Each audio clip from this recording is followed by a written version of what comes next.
Hello, everyone. Now, as you know, Michael Jordan fans are the worst sports fans of all time, and one of the many reasons why is because of how these people are when it comes to analytics. This video is going to be about how in 2018, the Los Angeles Dodgers went to the World Series and they hurt themselves a lot because of analytics and they lost. Now, before we get into this, I want you to know that I made a separate video about why analytics are not reliable. So if you haven't played that video, you may want to play that video first before you play all of this video. And I also made a separate video about how Michael Jordan does not have the #1 NBA analytics of all time. So if you haven't played that video, you may want to play that video first before you play all of this video. Okay, so let's get into this. This video is going to be about how in 2018, the Los Angeles Dodgers went to the World Series and they hurt themselves a lot because of analytics and they lost. Here are some examples in no particular order. Let's start with Game 1. Max Muncy. He has 35 home runs. That's the most on the team. He's one of their best players, one of their best power hitters, and they benched him. Next. Cody Bellinger. He hit 25 home runs, tied for second most on the team. He's one of their best players also, and he's also one of their best power hitters, and they benched him also. Next. Joc Pederson. He has 25 home runs. That's tied for the second most on the team.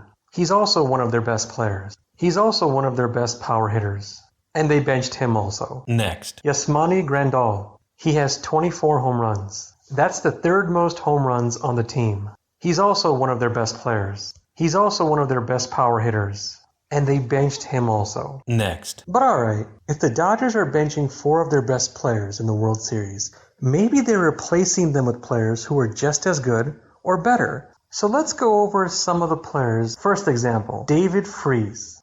He should not be in the lineup because the Dodgers have better options. Next. Brian Dozier. He shouldn't be in the lineup either because the Dodgers have better options. Next. Austin Barnes. Now the Dodgers made the point that the reason they have Austin Barnes in the lineup instead of Yasmani Grandal is because Barnes is a better defensive player. And, even though I would rather have Grandal in the lineup, at least that's a logical point. But here's the thing. Because the Dodgers already took out so many of their best players, now they're adding on to another player who's being taken out of the lineup. If they had all the other players in the lineup and they just took out Grandal for Barnes, at least it's just one player. And you understand their logic. They're trying to, have better defense. But when they already take out 3 of their best players, Muncy, Bellinger, Pederson, and now they also take out Grandal, they're adding on. It becomes too many. So now it's not just one player being taken out. Now it's 4 players being taken out. And that's too many. Taking out 4 of your best players in the World Series is too many players. Next. Enrique Hernandez shouldn't have been in this lineup.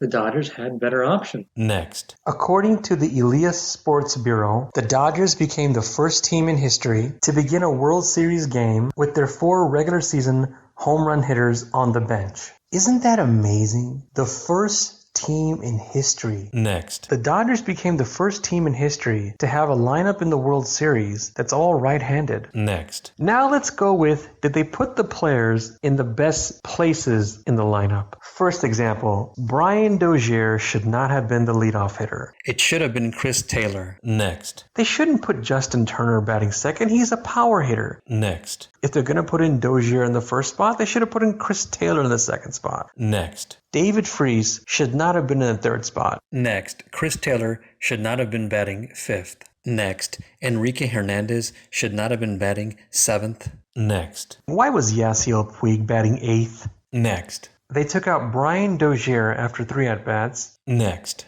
They took out David Freese after 3 at-bats. Next. They took out Chris Taylor after 2 at-bats. Next. And they took out Austin Barnes after 2 at-bats. Next. Now, when it comes to Dozier, Freese, and Barnes, what was the point in having them in the starting lineup if they're going to take them out anyway? I didn't think they should have been in the starting lineup in the first place, but they put them in the starting lineup. If you're going to take them out anyway, what was the point in having them in the starting lineup in the first place? Next. And why did they take out Chris Taylor? He's one of their better players. He should be in the lineup, and they took him out. He should stay in the lineup. Next. They only gave Chris Taylor 2 at-bats. He should get more than 2 at-bats. Next. I mean, Brian Dozier and David Freese, who shouldn't have been in the lineup, they got 3 at-bats, and Chris Taylor got 2. Next. Now, they brought in Max Muncy, they brought in Cody Bellinger, they brought in Jacques Peterson, and they brought in Yasmani Grandal. So what was the point of benching them? And remember, they didn't just bring all of them in just as pinch hitters. Max Muncy got 2 at-bat. Cody Bellinger got 2 at-bat. Jacques Peterson got 2 at-bat. Yasmani Grandal got 1 at-bat. What was the point in benching them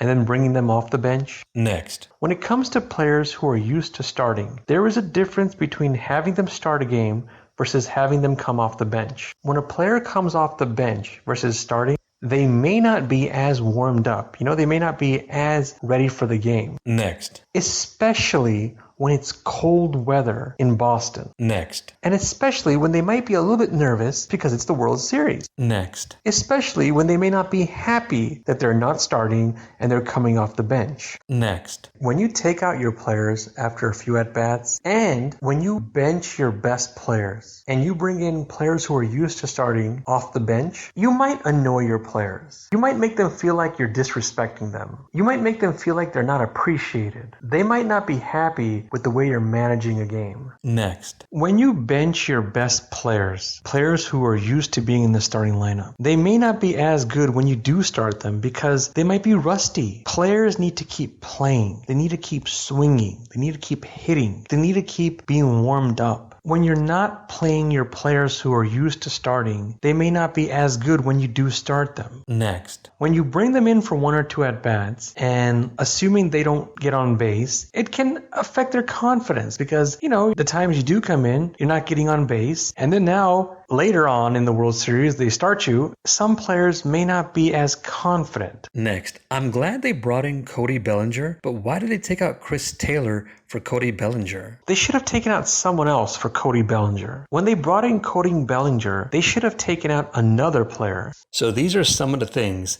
they did in Game 1. And I didn't research what they did with pitching or other things when it comes to the bench players or defense and so on. Anyway, they lost the first game. Next. Let's go to Game 2. Well, in the second game, the Dodgers put the same starting lineup. What kind of logic is this? That lineup that they put in Game 1, they put that same lineup again in Game 2. They took out Muncy, they took out Bellinger, they took out Peterson, they took out Grandal. Next. And remember that whole thing from the Elias Sports Bureau about how the Dodgers were the first team to bench 4 of their best regular season home run hitters to start a World Series? The Dodgers did that 2 games in a row now. Next. And again, remember that whole thing about how the Dodgers became the first team in history to have a lineup in the World Series that's all right-handed? They did that 2 games in a row. Next. They did the same thing where they had certain players that shouldn't be there. Brian Dozier in the lineup, David Freese in the lineup, Austin Barnes in the lineup, Enrique Hernandez in the lineup.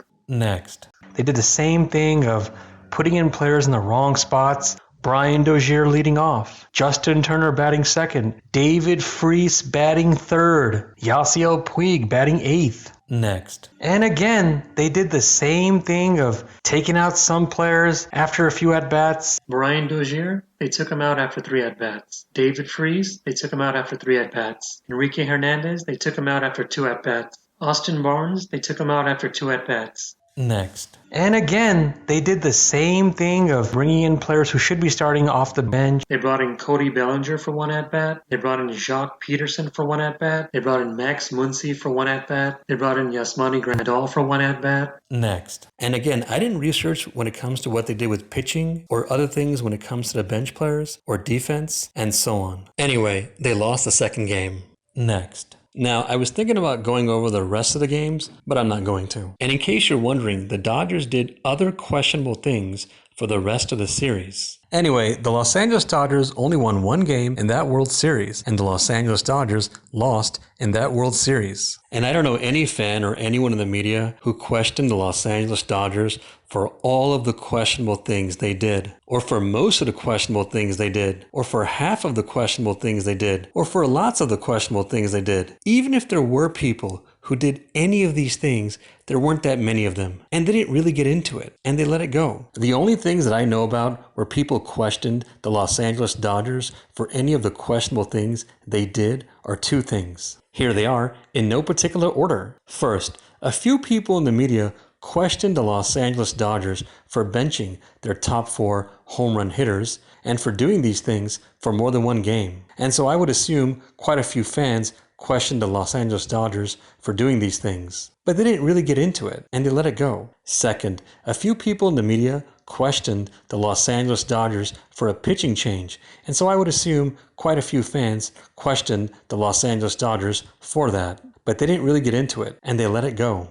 Hey, please subscribe, and if you disagree with me on something, you can go on my program and show me your facts on whatever you disagree on. If you want to go on, let's set it up. Send me an email. The email is right there in the description section. Thank you.